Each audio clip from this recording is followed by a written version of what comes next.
Good day mga boss. So ito na naman tayo, Boss Dice. Tara, samahan nyo ako, ipalaward natin si Wobble Gang. So inuurong na ngayon ni Mrs. si Shirota. Dahil ngayong araw na to gagamitin natin si Nectar. Dahil bibili tayo ng pesa ni Wobble. So tara, samahan nyo kami. So ayun mga boss, tinatanggalan na nila ng cover ngayon si Nectar. So ayun nga pala yung views natin. So, siya yung gagamitin natin ngayong araw na to na bumili ng pesa. So, ayun nga pala yung anak ko. Shoutout sa'yo, Denver. So, ayan, nire-ready na namin si Nectar. So, bago nga palang lahat, pupunta muna kami sa Robinson dahil kukunin namin ngayon yung passport namin. So, ayan, may malaking truck sa harapan natin at dyan nga pala ako nagtrabaho noon. So, shoutout nga pala sa RC Cola. Dito na kami ngayon sa Robinson, Calasiao. So, ayan, papasok na po tayo ngayon ng mall at hahanap na tayo ng mapaparkingan. So, ito na po kami. Papasok na po kami ngayon ng mall. So, ito nga pala yung una nating pinuntahan dahil bibili tayo ng gloves. So, ito na nga pala yung napili nating gloves, no? At gagamitin natin to sa long ride. At pagkatapos naman nun, dumiretso na kami dito sa kuhaan ng passport. So, ayun mga boss. So, nakuha na natin yung passport natin.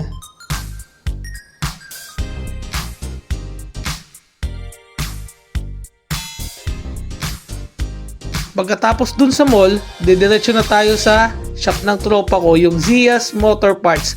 Dahil bibili tayo ng shocks and gulong ni Wobble. So, ito nga pala yung shop ng ating tropa. So, malapit lang siya sa crossing ng Calasiao. So, ang pangalan ng shop niya is Zia's Motor Shop. At ito na nga, bumungad na sa atin yung mga customer nila. So ayan na sila, yung mga nagpapagawa ng motor.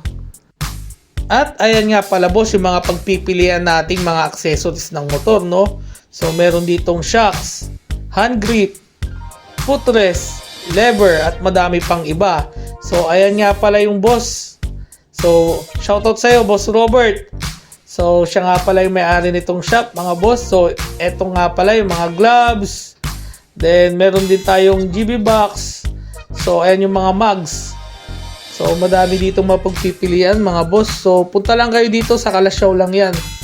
Malapit lang sa crossing. So, ito na nga pala yung mga nabili natin. So, RCB shock and gulong na B-Star para sa front ni Wobble.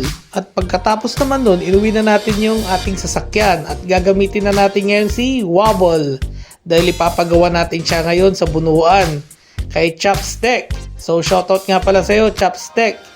At makalipas ang ilang minuto, nandito na tayo ngayon sa shop ni Boss Chops. So ayun nga pala si Boss Chops. So busy siya ngayon. So ayun na nga pala, inabot na nga pala tayo ng gabi dahil sobrang daming nagpapagawa kay Boss Chops. So ayun, malapit na siyang matapos. At dumating na nga po pala yung kaibigan nating Wave. So shoutout nga pala sa owner nito. Shoutout sa'yo Boss Mark. So ito na nga pala ang itsura ngayon ni Wobble. So ayan, medyo nag-lowered na din siya ng konti.